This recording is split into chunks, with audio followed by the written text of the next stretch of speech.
Vous souvenez-vous de l'époque où faire le plein ne vous coûtait pas une fortune? Depuis 20 ans, le prix du pétrole ne cesse de grimper au point de devenir presque un produit de luxe. Les causes sont diverses, telles que les conflits au Moyen-Orient, le contrôle du marché par l'OPEP ou la driving season aux États-Unis par exemple.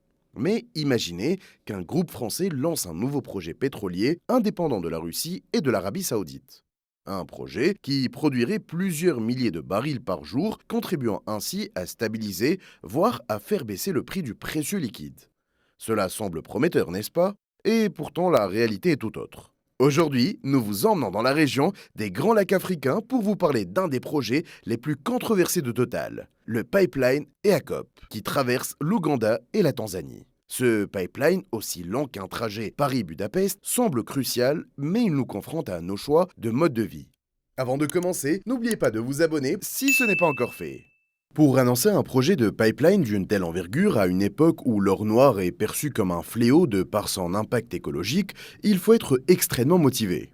Et cela tombe bien, car Total et les deux pays concernés par le projet, l'Ouganda et la Tanzanie, sont loin de manquer d'enthousiasme. Parlons-en de ce projet.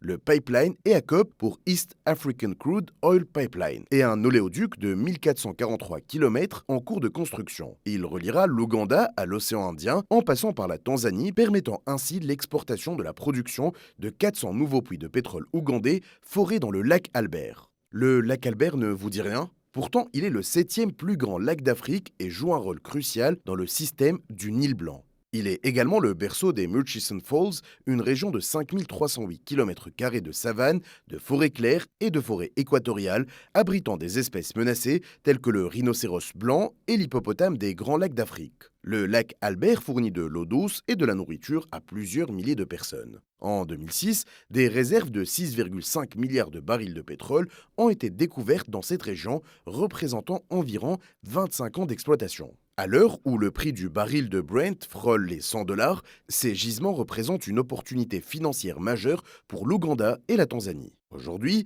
21% de la population ougandaise vit sous le seuil de pauvreté extrême avec un PIB par habitant de seulement 630 dollars. Pire encore, l'Ouganda, sans accès direct à la mer, dépend du Kenya pour ses importations pétrolières et ne dispose pas d'une industrie pétrolière développée. Le pipeline EACOP constitue une solution à long terme pour ces défis. Grâce aux revenus générés par l'exploitation pétrolière, les autorités ougandaises espèrent améliorer les conditions de vie des populations et réduire leur dépendance vis-à-vis du Kenya. En parallèle du pipeline, une usine de raffinage sera construite pour traiter une partie du pétrole brut et satisfaire la demande nationale. Pour la Tanzanie, chaque baril de pétrole ougandais générera 12,20 dollars de revenus pour l'État. Avec plusieurs centaines de milliers de barils transportés chaque jour, les bénéfices seront significatifs. Du côté de Total Energy, on prône le pragmatisme. Le monde a soif de l'or noir et il faut bien quelqu'un pour le lui vendre sans oublier, au passage, d'engranger de juteux bénéfices. Le pipeline devrait garantir un approvisionnement sécurisé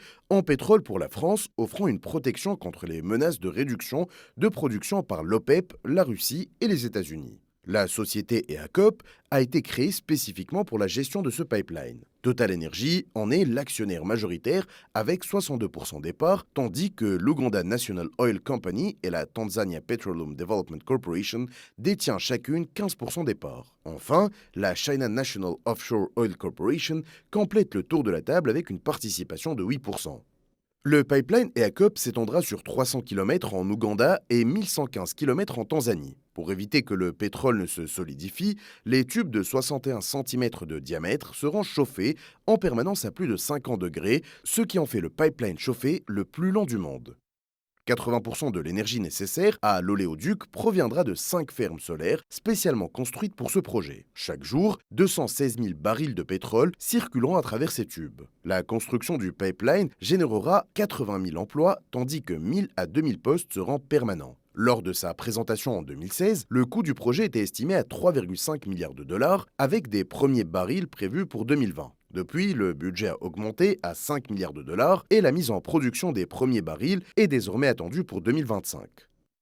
Les travaux du pipeline EACOP avancent de manière significative. L'usine de revêtement thermique a été livrée en mars 2024 et les tests de pré-production sont en cours. Les travaux de génie civil ainsi que la construction des stations de pompage, du terminal portuaire de Tonga et des zones de stockage se poursuivent. Les infrastructures de vie en Ouganda et en Tanzanie sont également en construction. À ce jour, 78% des dépenses locales ont déjà été engagées. En somme, le projet progresse conformément au calendrier prévu. Cependant, Total Energy et les autorités ougandaises rencontrent des difficultés pour obtenir les financements nécessaires. Les principales institutions financières, telles que HSBC, Société Générale, Danske Bank, Deutsche Bank, BNP Paribas, Barclays, Crédit Suisse, Crédit Agricole, JP Morgan Chase, Citibank, AXA et Aviva ont toutes publiquement refusé d'investir dans le projet. Même le Parlement européen, malgré sa quête de nouvelles sources d'énergie, exprime des réserves. Car oui, le projet est controversé, notamment en raison de deux problématiques majeures, l'impact environnemental et les droits de l'homme.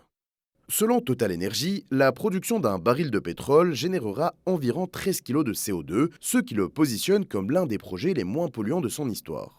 Sauf que l'Africa Institute for Energy Governance avance des estimations beaucoup plus élevées, suggérant que le pipeline pourrait émettre jusqu'à 34,4 millions de tonnes de CO2 par an. Pour mettre cela en perspective, cela équivaut à multiplier les émissions annuelles totales de l'Ouganda et de la Tanzanie avec leurs 112,5 millions d'habitants par 25. L'emplacement des puits de pétrole est également préoccupant. Rappelons que les puits seront forés dans le lac Albert, plus précisément dans le parc national des Murchison Falls, une zone abritant une faune rare et plusieurs espèces en danger. Le tracé du pipeline longe le lac Victoria, une source vitale d'eau douce pour 40 millions de personnes. Une marée noire ou une fuite pourrait entraîner une crise humanitaire avec des risques de famine et de maladies pour les populations locales ainsi que des dommages catastrophiques à la faune. Vous pensez que la probabilité qu'un de ces tuyaux se brise est faible? Détrompez-vous. Le tracé de l'EACOP traverse la zone sismique du Grand Rift. Un rapport co-signé par l'ONG Survie et les Amis de la Terre France souligne que le projet bouleversera 2000 km² d'habitats fauniques protégés. Pour récapituler, le pipeline EACOP va traverser 7 réserves forestières, 2 parcs animaliers, 35 cours d'eau et 2 lacs. Vous pensez que cela ne peut pas être pire? Restez avec nous, nous avons gardé le pire pour la fin. Voici le témoignage d'un homme de la région de Manyara en Tanzanie. Je les ai vus faire une évaluation de ma terre. C'est comme ça que j'ai découvert que j'étais affecté. Ce n'était pas lors d'une réunion, mais dans ma ferme. Ils ont pris des photos de ma femme et moi. Je n'avais pas le choix, mais ils m'ont dit que je serais indemnisé. Ce témoignage provient du rapport de Thomas Barth, journaliste et chercheur pour l'ONG Survie. D'après lui, en Ouganda comme en Tanzanie, les pratiques sont identiques. Les populations n'ont pas été informées ni consultées comme elles auraient dû l'être. Les indemnisations qui leur sont proposées pour leurs terres sont sous-évaluées et 4 ans après les premiers contrats de rachat, celles-ci n'ont, dans bien des cas, pas été versées. Depuis le début du projet, les propriétaires terriens sont les principales victimes. Ils font face à l'intimidation, à la répression policière et aux arrestations des manifestants anti-pipeline ou de ceux qui contestent les indemnisations proposées. Les violations des droits de l'homme sont encore nombreuses. Les propriétaires sont contraints de choisir entre deux choix. Accepter des indemnisations insuffisantes, souvent jamais versées, qui ne permettent pas d'acheter des terrains de même taille et de même qualité. Ou refuser et se faire exproprier par décision des tribunaux locaux. De plus, les autorités locales ont interdit la culture des terres après leur évaluation, empêchant ainsi les paysans de contester les indemnisations proposées. Privés de leurs terres,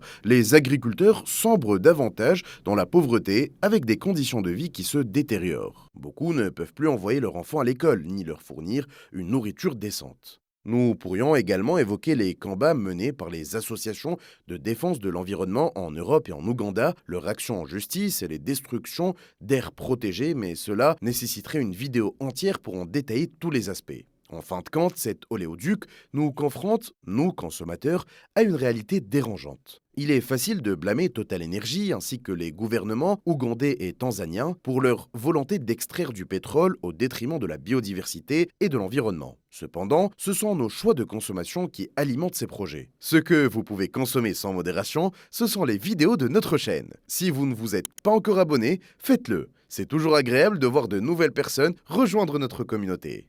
Pour en revenir au sujet, Total Energy ne se considère pas comme un pollueur, mais comme une entreprise répondant à une demande croissante.